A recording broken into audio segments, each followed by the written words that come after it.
the thing. All right.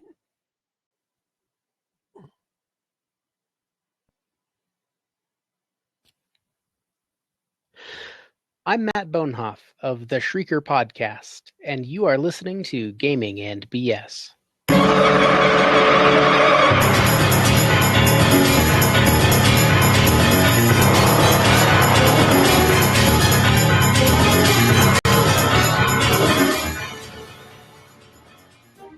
All right, episode 65 of Gaming and BS, where we're talking about generic tabletop RPG systems versus specific systems, or something like that. We'll define it as we go. That's I'm one of your hosts. I'm one of your hosts, Sean, and I'm Brett. Welcome back, folks. And for those of you joining us for the first time, thank you very much for joining.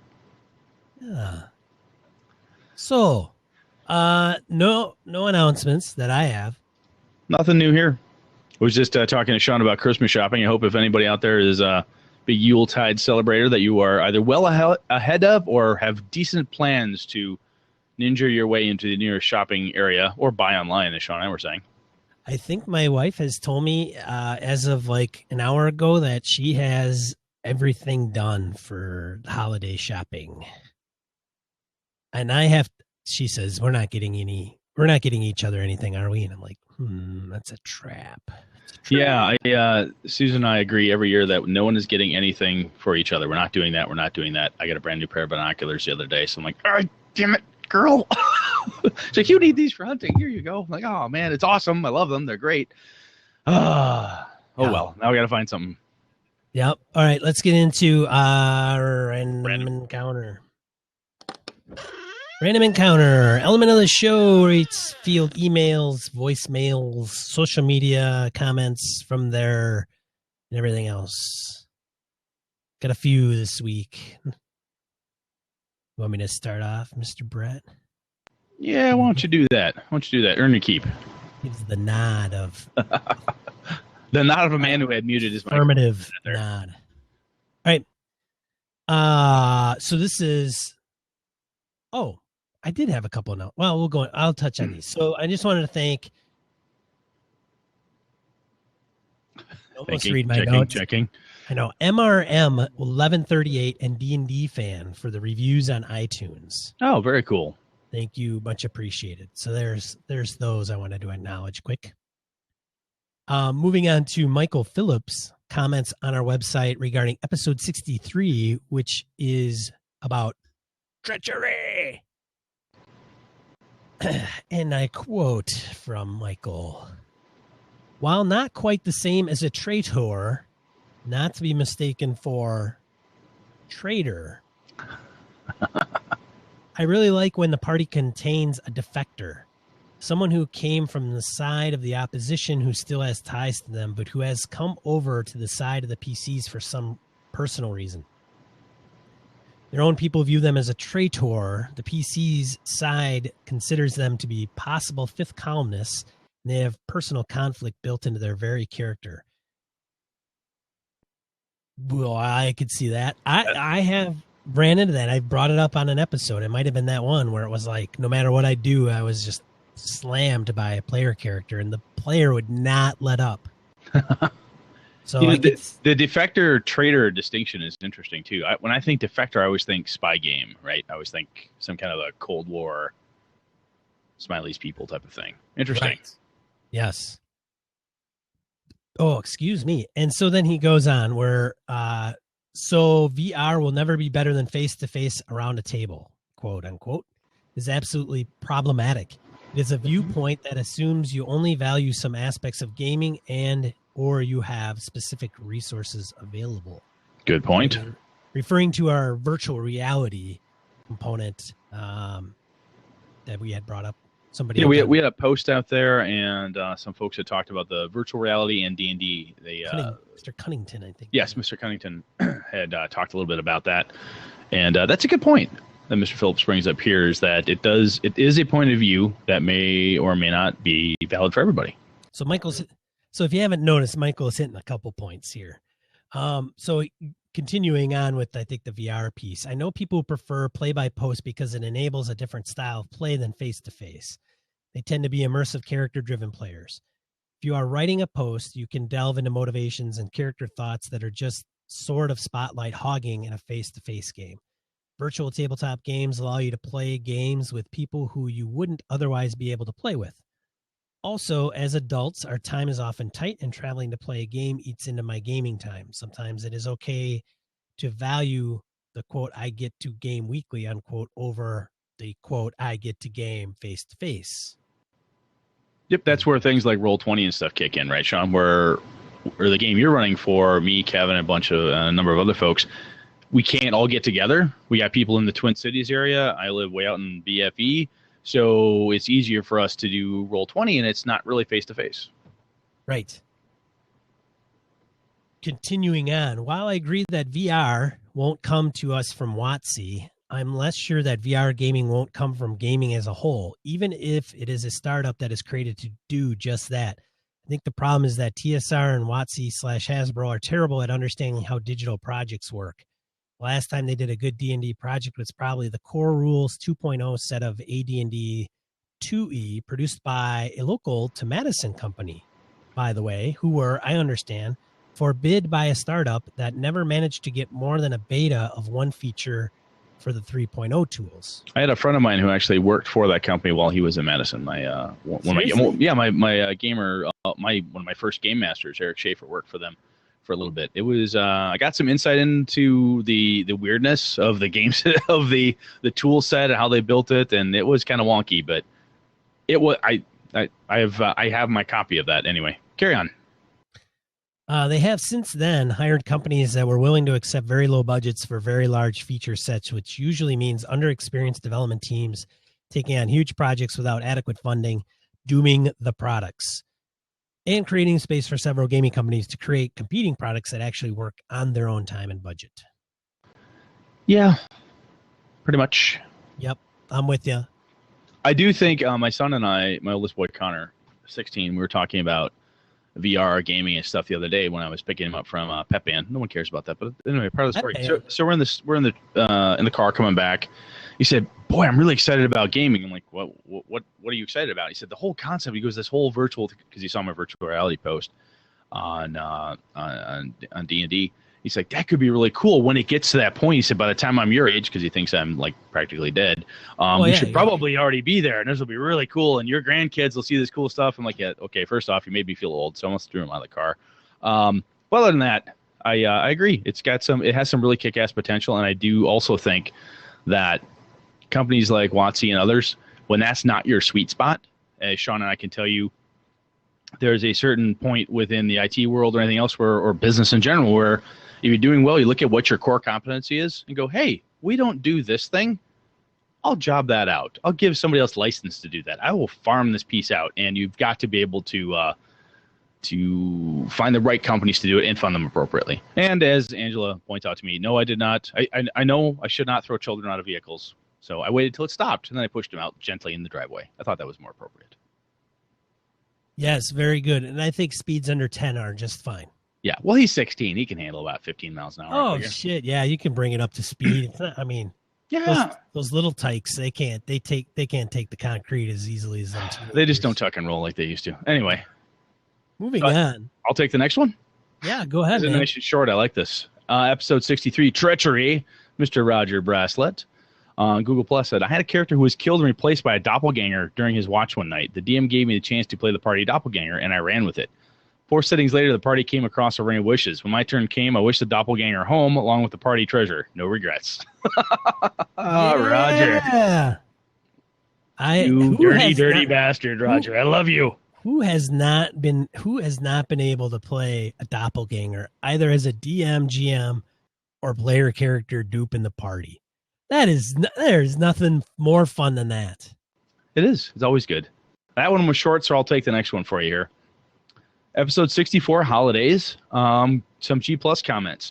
Kyle Kiesler says, "I always wanted to incorporate Festivus from Seinfeld, TV show Seinfeld, into a fantasy game as a Christmas-type holiday. It's already fantasy/D&D appropriate. An unadorned Festivus pole, the airing of grievances, and the feats of strength. The pole could be the center of whatever village of PCs go to. Just a plain pole with nothing special about it, with maybe tables being set around for the oncoming feast. But of course, no decorations. The airing of grievances could be fun. Just random NPCs walking around insulting and saying what their grievances are, with the PCs or neighboring NPCs. This could be funny, especially if the PCs have no idea what is going on. That's always kind of interesting, the stranger in a strange land type of thing, where you're like, oh, holy crap, this is what y'all do? The feats of strength, says Carl, can be just the different strength challenges like wrestling, king of the hill, or whoever can lift the heaviest wife or something, etc. It can be topped off with a Festivus miracle, granted at the village that participates in the holiday. Maybe the village cow produces sweet milk for a year or two, and the town's rival stops fighting for a day. Rival families stop fighting for a day. A Festivus for the rest of us. I like that, Carl. Very nice. Yeah. Festivus for the rest of us. Roger Braslett, doubleheader. It was great to hear from Sean this episode. It was a bit obvious from the get-go what he was up to. I don't know what he's talking about. You had your shit together last time, dude. I was taken aback and stunned. Wasn't quite sure what to do with you. It's how I roll. He played possum for like 60 episodes and bam! Wait till episode 64. 64 is the magic number. And then he hit the button and he was off and running. It was almost a dual episode with holidays and timekeeping, which is true. Because if you're dealing with the holidays and you want to make sure they come around again or not, then you it's something to look into. Mm-hmm. Some of the background stuff was a bit close to real life. The stuff you try to escape when role playing, visiting your family for the holiday. What? You don't want to have your fantasy, your RPG or whatever role playing game mimic your real life? I don't understand that. I'm gonna play my next character's name is gonna be Brett, and then he is gonna be married with 5 kids, and I'm gonna see if I can keep my sanity about me. Yeah, you're gonna end up looking like this. That's what's gonna happen.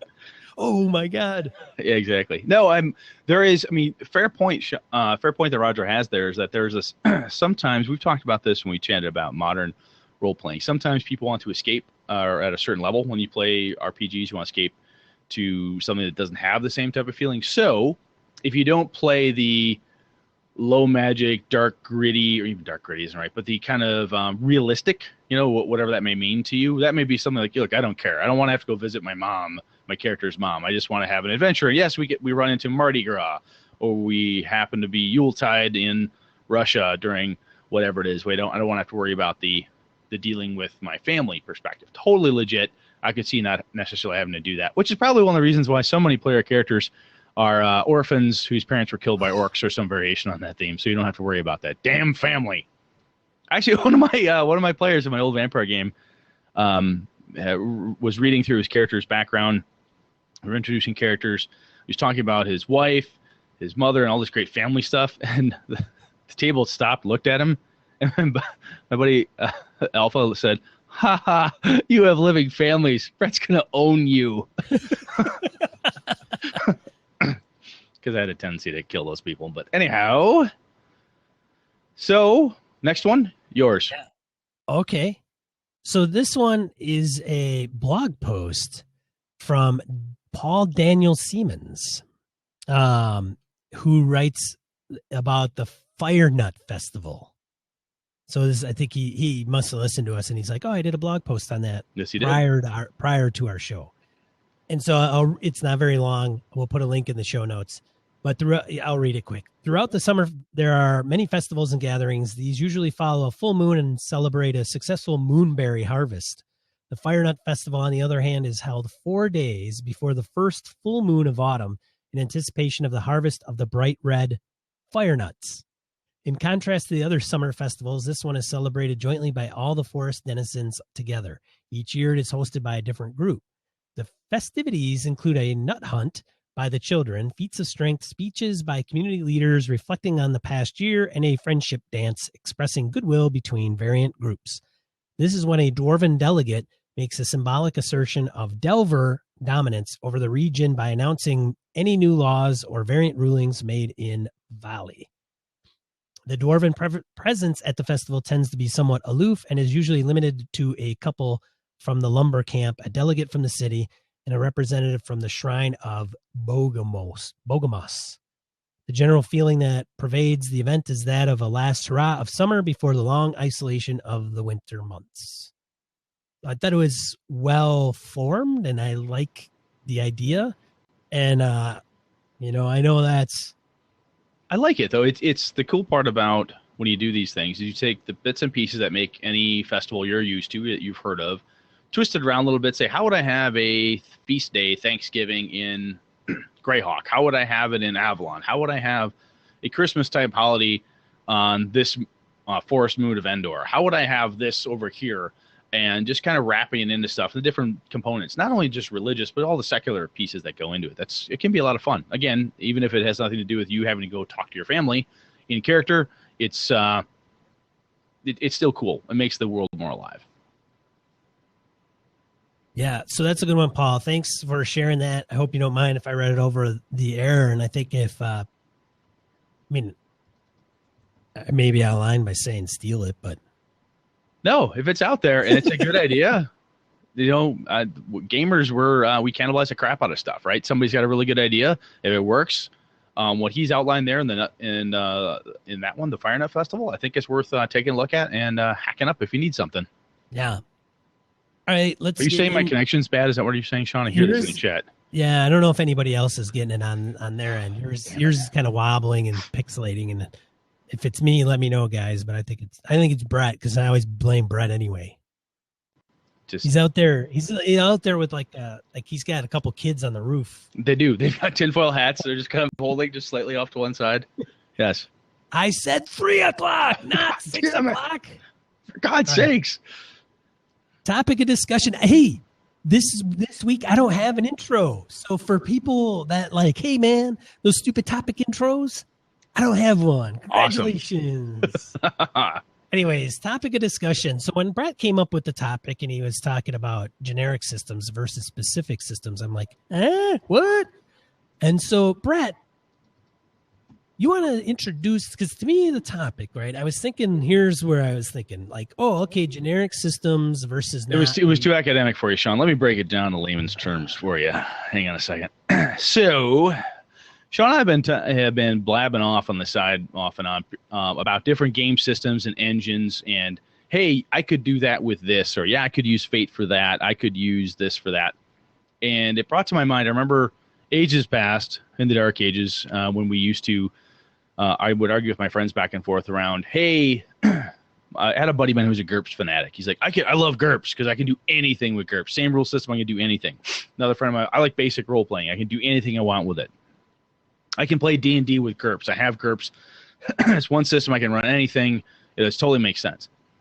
And I've started, so that was in my head, and I started looking back at some of the game systems out there. Now you see things with phrases like powered by the Apocalypse engine. You see things that say, hey, it's an engine. It is the system that it's based on, and so forth. I think what's happening is that the heyday, if you will, or the push to have this generic universal role-playing system, which is what GURP stands for, of course, having this generic thing isn't as easy or as well received, I don't necessarily think, at least what I see in the gaming community. I see more genre-specific things being more accepted. Now, there are exceptions to this, and I want to talk about that. I'm thinking Savage Worlds, I'm thinking Fate as kind of these big overarching engines that people use to power things that I don't think, I think do really, really well.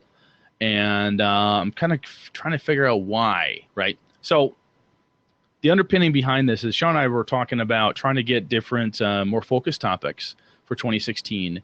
And talking about this type of game system will help, I think, Sean and I at least underscore between us what some of our definitions are, and maybe help lead some of our discussions in the future. So, Sean, if I said, I like generic game systems, what does that mean to you? Does that mean... That's where I'm a little bit confused, Brett. Okay. Why are you confused, Sean? How could you be confused? Well, I do hear a little echo on my end. I don't think it'll come through on the audio. Anyways, makes me sad. I know. So generic system, I would wonder if you were talking about a class system or one that is not class system. So for example, like a skill-based character, like a Call of Cthulhu type of thing versus a D&D class. Well, maybe. Like GURPS, because it's generic universal role-playing system. Yeah. Right. So it's not, you're not lumping a character into a specific role or class. Okay. However, you could look at it and say that a generic system is not tied to a particular genre or setting. I see, when I say generic system, I think not tied to a specific genre or setting. What I'm seeing now more is things like Fate, and I'm going to pick up Fate and Savage Worlds. I see Fate and Savage Worlds being more style driven. Perhaps there's a better phrase out there. Kevin in the chat room is talking about this a little bit, I think. And Fate helps you game in a certain way. Savage Worlds helps you tell a certain type of adventure story, and it's fast and furious and all those components to it. And the concept of GURPS, if I tell somebody, hey, GURPS, you can do any genre, anything you want, you just use this mechanical system behind it. I think gamers now, the ones I know, the ones I talk to and I read about on Facebook and Google Plus, and I meet at cons, they want to talk about, I like to play this type of game. I like to play or have this type of story artifact be the type of end result, right? We want to play D&D, but be more character or story focused. I want to play a sci-fi game, but I really want it to have that Star Trek kind of space opera-y feel. And people I talk to see a game like GURPS or even basic role-playing, and they say, it's kind of there, but it's just rules. It's mechanics, and it doesn't support something like Fate does. You've heard the guys on Misdirected Mark, if you listen to them, talk about Fate as kind of a writer's table game. Savage Worlds is very pulp-oriented and how it approaches things. And by focusing a generic system like Fate or Savage Worlds on a style of play, I think is giving those games more success in my minds. I have multiple minds apparently. In my minds than something like GURPS had or could have when compared between. And maybe it could be just a flow within the gaming ether and how all this stuff becomes popular or not popular. But Sean, what is that? So I rambled there a bit. What do you think? So just for the sake of this discussion, you are talking about games, role-playing game types that are not tied to a particular genre or a setting. Am I understanding that correctly, Brett? You are, sir. When I'm talking generic, that's what I'm talking about. Excellent. Overall, I would say that's overall generic. Okay, that's fine. Yep. Beneath that, or kind of connected to it, to me, are kind of what I would consider genre generic, and that you have D&D, Pathfinder, Rollmaster, World of Darkness, and possibly Gumshoe. And what I mean by that is those are taking it even a little bit further, saying, look, we want to tell a certain type of story at the end. We want to have certain mechanical components, but they're even more focused, not necessarily just on the style, but on the setting, the genre itself. Gumshoe is based on investigative role-playing. That's what it's there for. D&D, fantasy, gaming. You can tweak it a little bit to be more gothic. You can be more high adventure. You can be high adventure, high fantasy, low fantasy, gritty, dark. Pathfinder, similar. Rollmaster is a very generic fantasy system. World of Darkness is that gothic punk, or gothic punk was how it was first built. It's still kind of investigative, dealing with the supernatural, very gritty, brutal type of thing. So I initially had thought, Dungeon World, Apocalypse, Savage Worlds in this place, but I think I want to take that out and leave that in the larger component. Those are very style-based, where these other ones are more genre-based. And that's how I'm seeing things, at least the way I'm looking at the game systems right now, how they're kind of split. Where things that are very generic style, like, hey, I like to play Fate-style games, I like to play Savage World-style games. And if you want to play a D&D style game, it basically says, oh, you like to play fantasy and with the D&D powers and so forth, it doesn't have the same larger or overarching where I could take a Fate game like Phil Vecchione did over at Misdirected Mark, and he can run a fantasy game with that, and he can run Part-Time Gods of Fate with that, and still have a style of play that allows it to fit multiple genres. No, you haven't lost me, and I gotcha, but I'm just trying to figure out whether. So, having said that, so we've specified the differences, so I understand. Now I'm on the same page as you. Yay! That's a win for me. It takes me a while. Yeah. Woo! Yay! For those listeners who say rambling, I'm positive they're talking about me. So No. I finally got you on somewhere. But so that's God knows I ramble. And I think that is good. Now, some people would say that you can still play what you would classify as a generic system that is still setting or genre specific. So you can play, like they have the science fiction companion for Savage Worlds. They have the fantasy companion for Savage Worlds. So yes, it may not, those are, I don't want to say they're afterthoughts, but they did come later than the core game. Well, GURPS used to do the same thing. There's the GURPS core, and then there's GURPS Fantasy, and then the Hero system that was Champions was based on. There was Hero that had Western Hero. There's GURPS Vampire. There's GURPS Toon, GURPS Bunnies and Burrows I see on my shelf over there. GURPS Voodoo. All these components that help you tune your generic system to a certain type of genre, and that's where I see Fate Core, and so forth, and Savage Worlds. You want to play Savage Worlds Rippers? It takes the Savage Worlds awesome overall stylistic perspective and puts that style over a genre. It says, hey, here's a way you could do this. You want to play Savage Worlds Fantasy, Shintar, Sean Patrick Fannin. You want to play high fantasy? He has taken the Savage Worlds approach to storytelling, the Savage Worlds approach to the system, and the types of gaming you're going to do, and kind of spread that style across his world. So I think that having those splat books or compendiums or components that come in with it is really cool, and it helps somebody who, like you and I and many other gamers, I don't have necessarily the time to say, I want to develop a whole world. Now, granted, I've talked about how I'd love to do that, but sometimes you're like, look, I want to play something quick. I don't necessarily have the time to just sit down and blast through something. So if there is a Savage Worlds, dark sci-fi game I want, or if there's a Fate horror game, Part-Time Gods of Fate, thank God, I'll go grab that thing. I'll work with it. It's pre-built for me and pre-tuned so that I can play the genre. But I know I'm going to have a Fate experience playing this setting. What? Oh, I got something for you, man. So Nova Praxis. Just if I could just reach like 8 feet that way.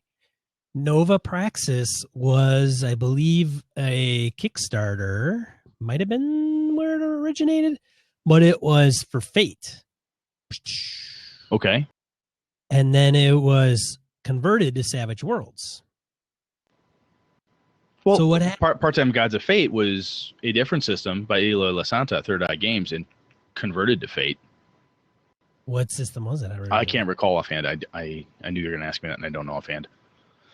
Yeah, so I think that, so having said that, the reason I was like, well, hold on a second, time out, because when you get, when you say, yeah, that's I don't know, it's a Fate setting, or it's a Fate. You're going to have a Fate experience playing this game. Yes. Yeah. Yes. I'm going to have the Savage World experience playing Shintar. Right. And somebody somewhere probably has a hack for Shintar in D&D, right? Because you can. Right. Sure. Okay, sorry, I totally stepped on you. Keep going. Yeah, no, I think yes, you're right. So I just wanted to make sure that talking about a compendium or a setting and it converts over to a different system. See, I think what we are teetering on is when you create a system, when you have a system, setting. When you have a setting, And that setting is based on rules, because we've talked about this before. We've talked about how some of them have meshed, right? There's a reason why 4th edition was not modern, right? Like, oh, where's the modern version? Or Pathfinder, there's not a modern version of that game. There was D20 modern, D20 spycraft, D20, D20, but D20 Call of Cthulhu. But at a certain point, when it went to Pathfinder and 4E, and now with 5E and Pathfinder Unchained, they're like, yeah, this is kind of a fantasy game. That's what we do with it. So when you think of the system and the setting, and if they're tied together to facilitate a particular game or a particular, what are you trying to get out of the game? What are you trying to facilitate? So, for example, if you're Blades in the Dark, which I will plead ignorance, I did kickstart it, but I haven't downloaded any of the beta rules or anything. If you're interested, check it out. Jonathan Harper, who also did Lady Blackbird, right? Lady Blackbird, the Mustang, Ghost Echo, a couple of ones I've done. He is trying, I could be wrong, somebody can correct me if I'm wrong, but it's very thief oriented, right? It's kind of a heisty kind of game. Absolutely. So if you are trying to facilitate that setting along with the rules to complement it. So again, going back, maybe not even that example, but Dread, very, very brief, slimmed down rules system game, uses a Jenga tower to build suspense in accomplishing something in the game. So when you're going to pull something out, you're like, oh man, I hope I do this or shit's going to hit the fan. And then you pull it out and you're like, oh, and the tower doesn't fall. And you're like, yes. And there's a sigh of relief. So the rules facilitate some of the setting, and Dread is a suspense driven kind of horror based game. Mm-hmm. So when we start talking about those two things kind of meshing, I wonder like where the generic space and that where things facilitate. I don't even know how to articulate myself. So I think this is hitting me now as we're talking through this, which is kind of one of the things I like to do with you here is banging through this a little bit. But as you and I hit at certain points like this, sometimes I hit this thing here, and where I'm thinking is, so what's happening now? If you listen back, I can't remember which episode it is. Again, start with the one, listen forward. Right. At one point I say, fuck the rules, I don't care. I can game master, blah, blah, blah, blah, blah. Now, the more I've dug into this with Sean, the more I've talked to the guys at Misdirected Mark, the more I've listened to, Ken and Robin, done more reading, and really kind of opened up that piece that statement I made. I'm like, okay, does it make sense or not? And I know I've said this before where, how do I do this? So if you have certain mechanics, it helps to, instead of having to send the author of the game system in every box, you mechanic it so that you can, quote unquote, play it right or play it the way the author intended. That helps. So I think what's happening to me anyway is I'm looking at certain game systems and saying, I really like this world. I like this concept. Amber. I like playing Amber. I like the setting. I have a lot of fun with the characters. However, I don't mind the system. But a number of my players in my group, my pantheon of gaming gods, as we've talked about, some of those guys don't like the Amber system. However, I am willing to bet that if I were to say, I'm going to play Amber, but I'm going to use the Fate system, mechanic behind it, I'm going to engine this sucker with Fate, people would be like, oh, okay, I think I got that. I'll give that a try. Or I'm going to do that, but I'm going to use John Wick's Houses of the Blooded. Well, okay. Mechanic behind it. Why would you want to do that? So the reason I would want to do that is because people are not the Amber system itself. People are not in my group. Some of the guys and ladies I've played with don't appreciate the type of gaming experience that the Amber system provides to them. So when we use the mechanics that are there, as soft and squishy and quasi non-existent as they are, they don't grok them appropriately. They have a hard time figuring out what to do with it. They don't quite get it in itself. But Fate has a little more, it's a little more modern / a little more crunch. We can go, oh, I roll some dice. Amber's totally diceless. Right. Fate would say, oh, I roll some dice, so good, that's helpful. There's a bit of a randomizer in there. And I understand the concept of aspects. I understand the concept of, hey, I can give somebody this aspect. I can tag them. I can do this thing. I can force certain actions to happen. You can do all of that in Amber, but the way the books are written, as they were back in the early 90s or when the hell they were produced by Wujek, you read it, it's not that clear. Fate is a clearer, better defined. So is Houses of the Blooded by John Wick. I could run Amber with Houses of the Blooded type of system, and that would also apply. So if you look at your group and say, boy, we really like this setting, we love the genre, but we like the system, the style of play that Savage Worlds provides, that Fate provides, that something, one of those quote unquote generic systems provides, Apocalypse World. Either I can do it, or somebody like Evil Hat, or somebody who's got tons of hacks out there. Like, hey, somebody's already hacked it for me, thank God, on the internet. But I can take that system and I can merge it in there, and I think that helps to improve the game experience by some of these systems that provide a better style of play than the original system itself.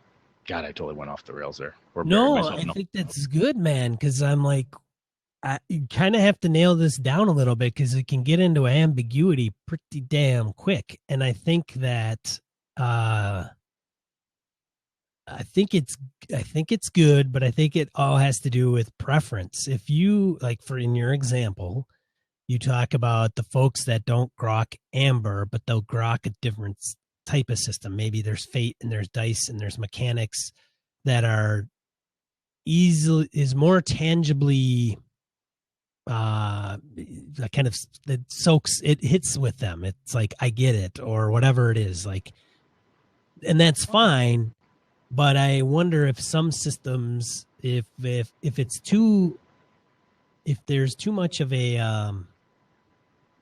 oh man, how do I, again, if the system and the genre is all tied together to facilitate something, then I think you're going to lose something. So if you're like, hey, we're going to play Gumshoe, and I really like Gumshoe, which I do. Right. But it doesn't, but I want to make it something that it's not. Pretty much. Like, well, if you think about it, say, I want to play Gumshoe. I want to play Gumshoe. I want to play Gumshoe, but it has no mystery. There's no. I want to play Gumshoe D&D. I want to use Gumshoe and kill goblins and kill the orc that's guarding a pie in a room. Exactly. Right? It doesn't make any sense. No, it doesn't. And that's where I think older generic systems, and I'm looking at GURPS here and the old hero system, mostly in my head, those tried to be everything to everybody from a mechanics perspective. Look, I can have ray guns, I can have superpowers, I can have this stuff, but it was very mechanical based, and it didn't focus on, to me, or overtly focus on anyway, a style of play. And I think where you say, look, I want to play D&D in my Avalon world. I want to play D&D, but I want to be kind of rules light. I want to be able to do X, Y, and Z. And if I look at the systems out there, I'm like, you know what? D&D really fits it pretty well. I can do that. However, there's aspects where you're like, you know what, though? What if I wanted to play a fantasy game that was very investigative, and there really wasn't a lot of dungeon crawling? There's no killing orcs and, worrying about, the liches I worry about are more manipulating, and it's all story based, and really I'm not going to crawl through anything. Then I would think, the New World of Darkness system, I could do that. Fate would do it. Savage Worlds would do. Savage Worlds would actually let me be pretty fast and loose. No, I don't want to be that pulpy. So some of these engines that are out there right now, the Apocalypse World stuff for Dungeon World and so on, they're really cool. And I think the thing I'm liking more about these systems, and they're not new to a lot of people out there, but as I'm delving more into them, is it's so glaringly obvious to me as I read them and read about them. It's all about the style of play. I like the Fate style of play. I like the Savage World style of play. I like this style of play for this game or all the time. And instead of saying, well, we're going to play fantasy, so I have to play D&D, Rollmaster, these are my fantasy games. Well, I want to, and then trying to shoehorn Brett's game mastering skills on top of it to facilitate a style of play when the mechanics don't necessarily help with that. Then I have to hack the shit out of it. I have to add more components. I got to tweak stuff. Now, granted, sometimes you're going to have that group that won't play anything other than D&D or Savage Worlds or whatever. So, I mean, that's not necessarily the topic for today, but I guess what I'm saying is that I'm seeing more of these style of play generic systems. Maybe that's a better phrase, or there's something There's probably some other word in English that I'm just not coming up with right now. But I think that type of thing is really helping the hobby, because people who like a certain style of play now have a mechanical base that they can say, I like the way this works. I love playing Savage Worlds. You want to play Savage Worlds sci-fi? Yeah, fuck yeah. I like the Savage Worlds style of play, man. Pat, boom, boom, boom. It's fast, it's pulpy, it's cool. I want to play Fate because I like this piece. I want to play Gumshoe for all my investigative stuff because I like the way it works. Instead of saying that it's GURPS, it's D&D or whatever it is, so I think style of play is more important now, and I think that's really cool, I guess is where I'm coming from. Perhaps that, again, where I went way the fuck off in nowhere. All right, I'm going to shut up now. Sean, your turn. The whole episode can be summed up as, hey, style of play, this is pretty freaking That's cool. fucking cool, dude. And scene. And scene. There. I took Brett a glass of whiskey to get to that point. But God damn it, I'm there. There's there's definitely a lot more options than there ever has been. Style of play, I think I do see what you're saying is, what do you prefer? Style of play.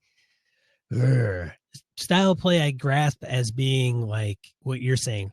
Savage Worlds is fast, furious, and fun. You know, Powered by the Apocalypse has moves or whatever that is. But a lot of those Powered by the Apocalypse world games are, I mean, a lot of the core is the die mechanic. It's the 10 and above, the 7 to 9, and the 6 and below, fail with, or succeed with repercussion and then completely succeeding. Those, I think, are universal across the Powered by Apocalypse world games. And that's a style of play, right? It's a narrative component to it that if you were to play Pathfinder, you do not have. Right? If you attack somebody in Pathfinder, you miss, you hit critical. That's it. There's no, you hit with advantage. You do this with a disadvantage. That shit doesn't exist there. That's a style of play that Apocalypse World, a Dungeon World game, is going to play, feel, and look differently than a Pathfinder fantasy game. Yes, I concur. But also, D&D game is almost similar. Absolutely. To like Pathfinder. Absolutely. They're the tree limbs are not dramatically. No, it's kind of a plank, really. It's more like a piece of wood with a couple nubs off the side. It's kind of the same damn game. So I think now there's, of course, if you get in some of the indie game space, I touched on Houses of the Blooded by by John Wick. That's his answer to a vampire LARP, where he said, you know what, I don't like this. I think this is a better way to do it. And his system in House of the Blood, a vampire LARP has a tendency, I don't know if anybody's ever played that out there, but I played a little bit of it and I read the rules on it. So a lot of times what happens there is that the mechanics around that game system for vampire LARP are not designed such that it forces you to interact with people. You oftentimes have someone, and John Wick has said this many times, where someone is not doing anything with information. They're kind of sitting back, arms crossed. What are you doing? I'm just sitting, just holding data. They're holding information that could or should be used. The Houses of the Blooded, it's encouraged mechanically with the different points and chips and stuff that you spend in the LARP version of it, especially, to force people to interact, to have the interplay of knowledge and data transferring back and forth and so on. That's a very specific variation on that LARPing theme. Now, if I were to take that same type of approach and say, look, one of the problems I have with Amber is I don't have enough mechanics, right? I really don't have something people can chew in to force people to talk and make things happen. You know what? This Houses of the Blooded thing where people have a pool of points that they can divvy out and spend back and forth. And the best way to get an advantage is to gain more points by giving some away and so on. I think that I could see a group saying, you know what, I love the concept of Amber, but I don't like the game. Well, guess what? Now I can, it's a style thing. And some of these newer is a terrible phrase, but some of these generic components that other games are putting out there, like Fate again, it really applies really well to all sorts of different genres. That's to me the attractive component to some of those. And I think Kev Thulu over in the chat room here says that it's kind of more about choosing the right system for the type of game you want to play and encouraging that tone, that style during the gameplay itself. And I think that's really important because I've talked to a number of people who didn't like gaming when they first played. I played D&D, I didn't like it. And like, okay, and how do I explain to this person that there are literally hundreds, if not thousands, of different fantasy games out there that do not play like D&D? They play faster. Edition? What's that? What edition? Exactly. Even if I just take the 5 editions of D&D, they play slightly different. What a-hole DM? Exactly. I mean, but there's so many different pieces out there. God, blah, blah, blah, blah. So I guess part of this is Brett coming back and saying, you know what? Yeah, the rules do matter. The system does help. It helps to encourage and enforce a certain style of play. And I'm seeing that the more I've dug into this stuff, the more I am having a harder time with, the concept of the old school generic was what's in my head, right? Because I'm 42. I've been dealing with this stuff for, God knows how long. And thinking, well, this is how, generic systems are like GURPS. And, this is this is D&D, or this is cyberpunk, and this, that, or the other thing. It's all very game and system are all encapsulated. Yeah. I started to look at my D&D worlds and going, no, it's not. It's not always been that way. D&D often had, when Sean played D&D, Sean's world was different. Greyhawk, when Sean ran it, was different than when Lenny ran it. Was different than when Phil ran it. Whoa. What's different? The setting? No, not necessarily. No, not the setting. The style of play. I'm talking style of play. You're like when Sean played D&D. No, Greyhawk was different than what Bray was playing Greyhawk. Yeah, what I mean is referencing the system. It's the setting. world. It's the world. So what I'm saying though is that it was the style of play. When Sean ran it, he ran it a certain way, and when Brett ran it, he ran it anything. Certain things were canon, certain things were not. And then still Phil talking about setting though again. Yes, which is kind of where. What happens is then the mechanics of D&D that are connected to that setting, Sean has a different style than Brett has and Phil has. So, guess what? Basically, Phil was running Fate, Brett was running D&D 5e, and Sean was running Pathfinder. There just wasn't – it was essentially that type of thing. You were more mechanical, crunchy based. I'm, again, picking on you for no apparent reason. Right, yeah. But I was a little bit looser, and then when Phil ran, he was, all Fate all the time. That's how he approached his games. And I think that I lost where I was going, so I'm done. Anyway, no, dude, keep going. No, I seriously lost, back, bro. I don't know where I was going. I totally lost myself. God damn it! I probably had some big reveal there. That was just—it was like fucking mind blowing. You just blew my head away. Right there. It was right there. Oh, it was right there. So when Sean and I talk, oftentimes, maybe this is where I'm going. We talk about hacking different games, essentially, right? Sean, you just locked up. Is that just me or is that him? Did he just lock up or did I lock up? There you go. I'm good. All right. So anyhow. Yeah, you locked up. Sorry, what's that? I might have. I think you locked up, man. I think no, Kevin said you did. Good. Prick. Anyway. Who's he? Can you be more specific, please? John, there we go. Really? Seriously? I'm going to brain somebody if they're downloading crap on my internet right So now. Anyway, when we give general gaming advice, we talk about hacking systems and stuff, saying, hey, the Dungeon Worlds, the Apocalypse engine there has this great bonds concept. Something you can bring into another game. There are components of different game systems. Like, look, I really like D&D 5e. I'm missing a piece. I'm missing this thing. I'm missing bonds. I'm missing drives from Gumshoe. I'm missing this component. Some of those pieces, if you love the core of what you've got, it's easy, if you will, to hack it to a certain point to add in different components. I think, though, that if you're playing Pathfinder or Rollmaster or Gumshoe or Savage Worlds, you're like, geez, the Savage Worlds thing, it just doesn't seem to have, it's close, but not quite.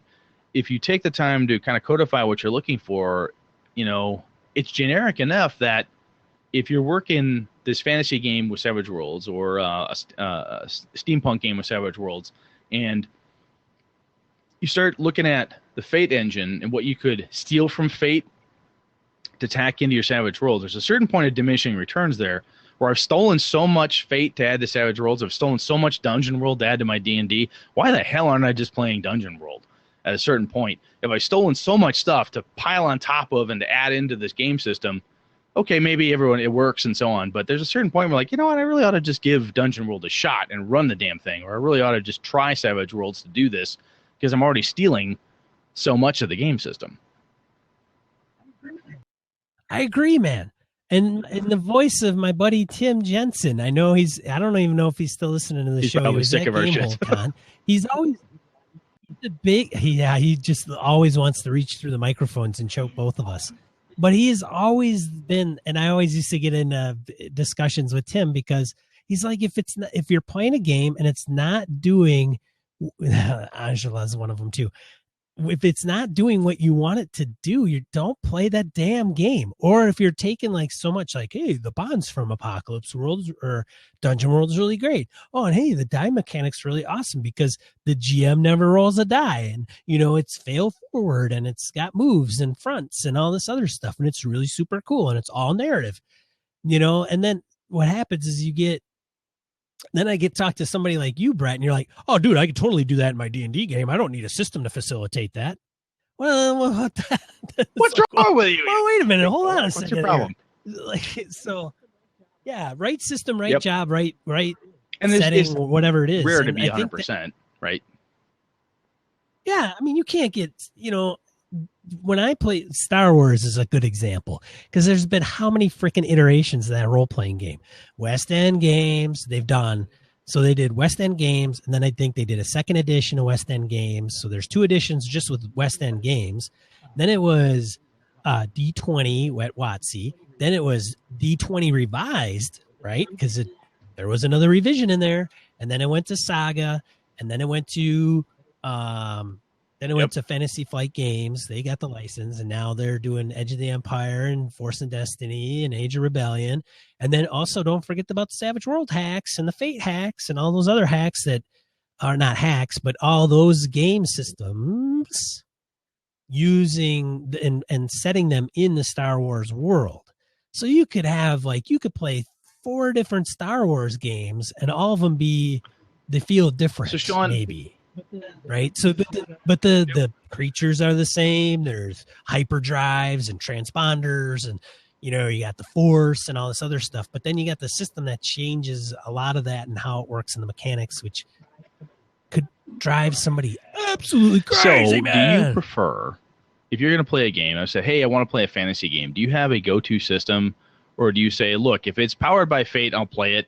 If it's powered by Savage Worlds, I'll play it. I mean, there are people who are like, look, if it's D&D, I'll play it all day long. If it's Pathfinder, that's my thing. I like World of Darkness, basic role-playing Call of Cthulhu, that's my shtick. Do you have a preference? If I say, hey, I want to play a fantasy game, do you say, oh, it's like D&D, and you want to play D&D, or do you have any, I guess, do you have a preference?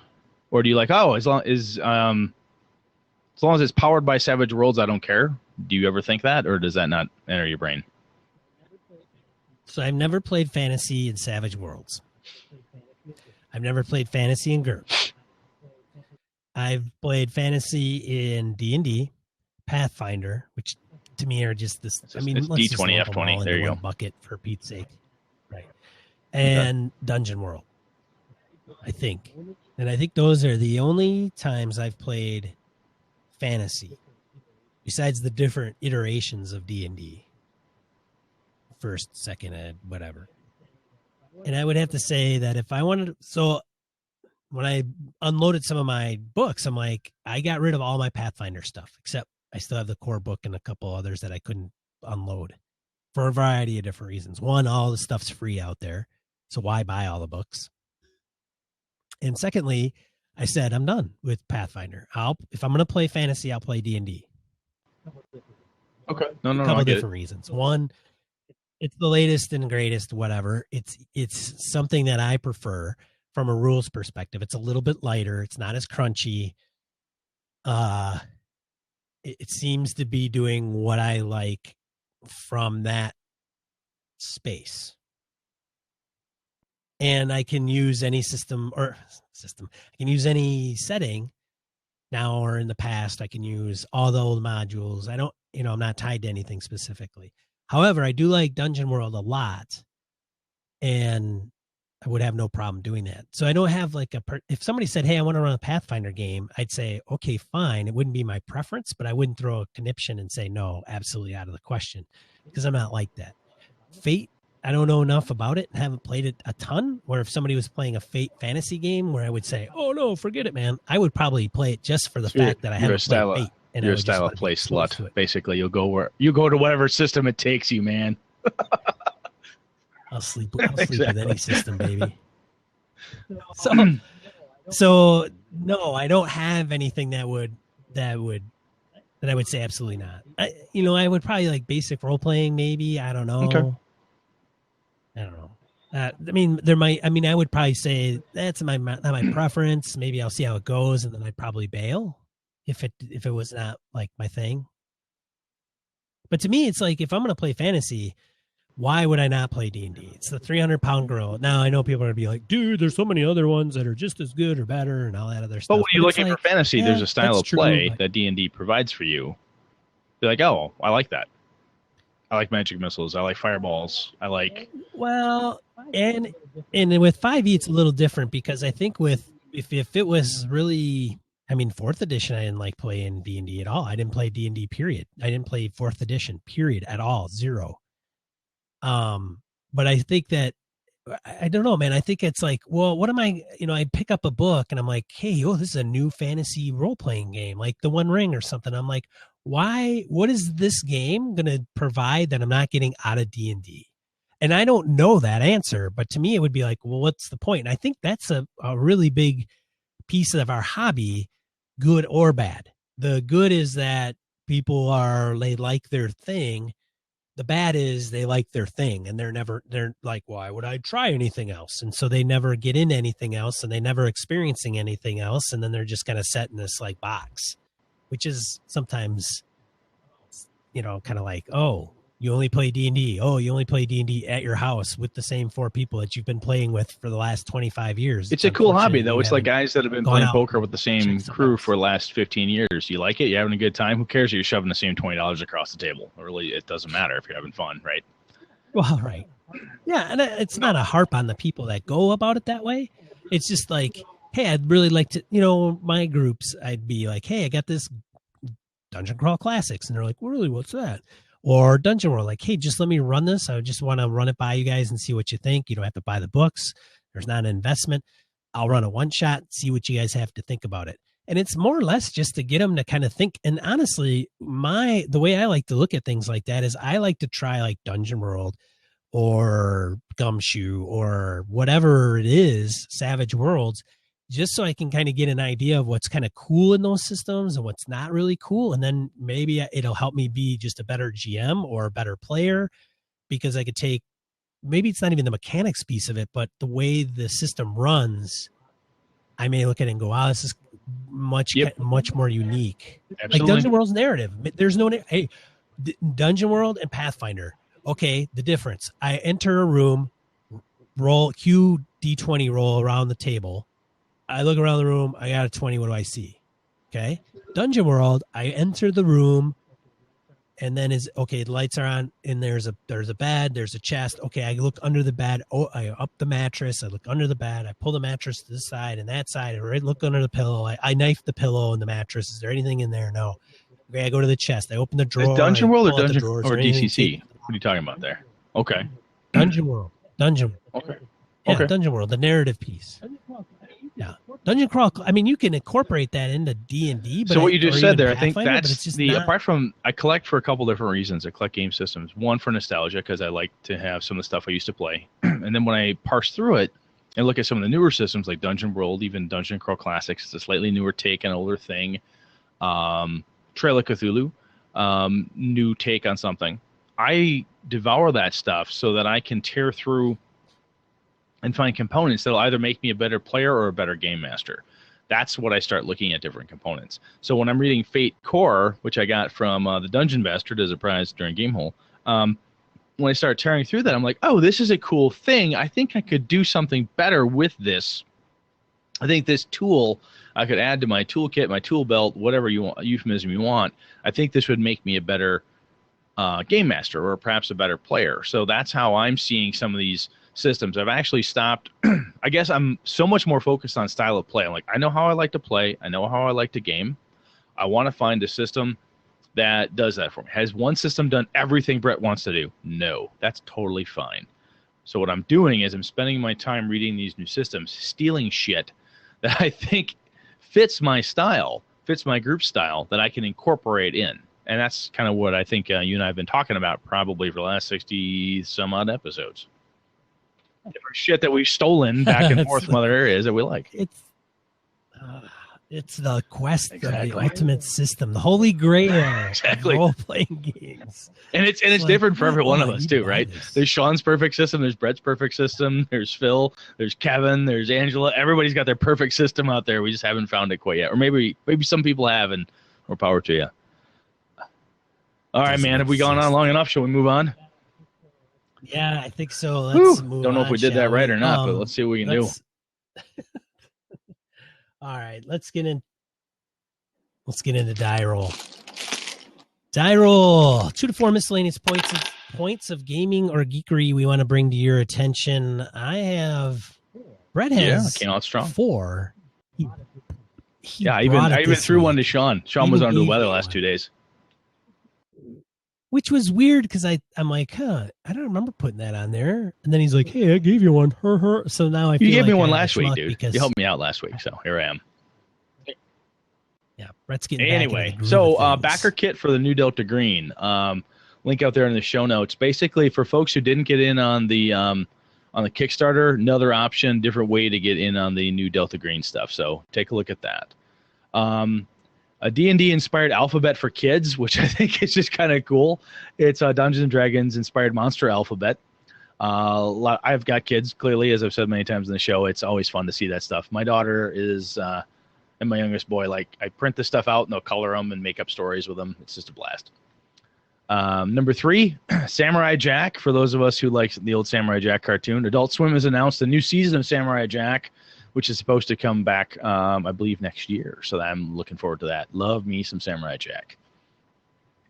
And the last one, a little dark and brutal, is there is a creator's project that this guy is making rugs, like bearskin rugs, that made to look like the skin of gangsters. If you take a look at this, it looks like you get some nasty, skinned dude laying on your floor. It's one of those things that I saw that, and my first thought went to, for those who understand the original World Event Darkness Vampire, that just screams Zamisi to me. So nothing I'll have in my house, thank you very much, but if nothing else, perhaps some neat gaming fodder for somebody else. Yeah, man. Top Skin that. Of gangsters. All right, so number 1, I'm not even going to compete with that. So number 1, Defender Gaming Initiative, I thought was interesting. So my buddy Matt Jackson on Google Plus, who I think gave us one 5-minute listen and said, you guys talk too much and too long on a podcast, posted this on Google Plus, which is a gentleman, I believe, I don't remember who, I don't know if he actually names himself in this article, but he's talking about December of last year, he launched Defender Gaming Initiative as a way of giving back to the veteran that he is a part of. And so I think it fizzled out and he wants to kickstart that again. So I thought that if you are interested in getting into that, so it is to help veterans. They go through some pretty crazy shit in the world, and if they can come back home, or if they're in service and can play online and kind of open up a little bit to some of the things that they've faced or whatever that is. I don't know if you want to call it therapeutic in any way, but nonetheless, maybe something where I get on Roll20 and run a game through these guys. We'll see, but check it out. I thought it was worth mentioning. I'll tell you what, dude, I have met a number of gamers over the years, and I'm willing to say at least a quarter of the men and women I've met who are gamers are military. They're vets. Yeah. They were active duty, either saw, were deployed or not. But tons of people that I know Marines, Army, Air Force, you name the branch. I've met them, and they're like, "Oh yeah, I played D&D a lot. Oh shit, that's the only thing that got me through when I was stuck in Camp Lejeune or whatever it is." And holy crap, it's a big thing in the armed forces, from what I can tell. So it's pretty cool. So they do have a Google Plus group that you can just log on to and kind of tribute or see what they're posting and things of that nature, and you can find out how to help in that way. Anyways, link in the show notes. Car Wars base rules that were originally out there by Steve Jackson Games is now free. So all you suckers that bought the PDFs when they re-released them, now they're free. This is the original stuff, so I'm assuming the re-release may be updated. I don't know enough about it, but once they kickstarted, I got to imagine they're going to recreate the game, because I don't think the rules for the original Car Wars was all that great. No, I think Phil Vecchio said it on one of I posted this out in our Google Plus community or on Facebook, one of the 2 week community. He commented on saying it's really cool, but something about my adult big 40-year-old fingers can't quite handle the little chits. The scale is really small. Sean and I have talked about this, how it'd be fun to have like a big table at a con and run like Matchbox size version of this. Could be there was a set piece at Gen Con one year. It was phenomenal. It was like a huge, it must have been like a 7x7 table. And it had like a parking ramp and a highway and all kinds of stuff. And it was really cool. And that's, man, if I had some time and space, maybe, but I don't. So, but anyways, and and produced by our friend of the show, Steve Jackson and Steve Jackson Games. So, yeah, we should get around to recording that guy. Love you, Steve. Number 3, tabletop deals. I think does Mo run this thing? I think Mo runs this, doesn't he? I'm gonna feel bad if it's not Mo. I thought Mo runs this, Mo Tusino. So follow them on Twitter or search for them on Google Plus. They put out a lot of board game deals, mostly board games. There are some card games, and on occasion they do throw RPGs in there. So I think Mo runs that. And he asked on Twitter, he's like, "Hey, Gaming BS, you can give me a shout out there?" And I said, "Well, I'll tell you, man, I was looking into buying a couple different board games. The Duke was one of the ones I purchased recently, and I reached out to Mo and asked him directly via Google Plus, and I said, "Hey, man, what do you think about this game? I'm thinking about." And Mo's a gracious guy.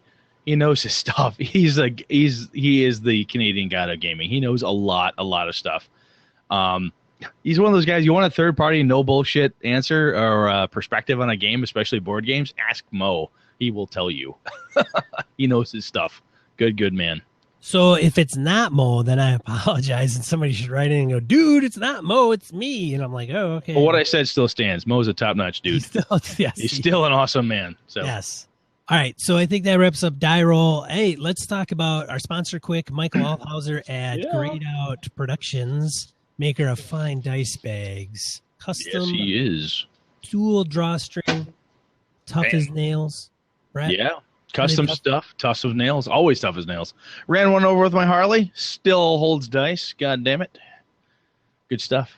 So for the holidays, pick one up for your favorite gamer. Pick one up for yourself, too. Go out to grayedout, GREYEDOUT.etsy.com. Use the promo code GamingNBS and get 10% off your order. And don't forget the mega sale he's got going on. He's got a mega sale. Anything that's in his store right now that he's got is out there on his Etsy site. Check it out. If he's got it in store, you can get it in your hands. Of course, Christmas is coming really freaking quick. So if you're going to do it, get on the stick, people. That's right. So, yes, I think that wraps up the show. We want to thank folks like Cthulhu and Joe Swick for being top patrons and other patrons that have contributed to our cause. Yep. One thing I will put out there that we don't talk much about is we do have an email list. And you can go to gamingnbs.com. And there's a little sign up on the right-hand side. We don't send out we haven't sent out one email yet, but in case the show ever, we get an outage or something, we can send out an update, or we want to let you know what's going on or what we're considering. We'll go ahead and do it through our email list. So feel free to do that if you're interested. That'd be great. Is the survey still active, Sean? Survey Our still going? survey is still active. Yes. If you haven't taken the survey, feel free to do that. We'll put a link to the show to the show notes as well. Otherwise, I'm one of your hosts, Sean. And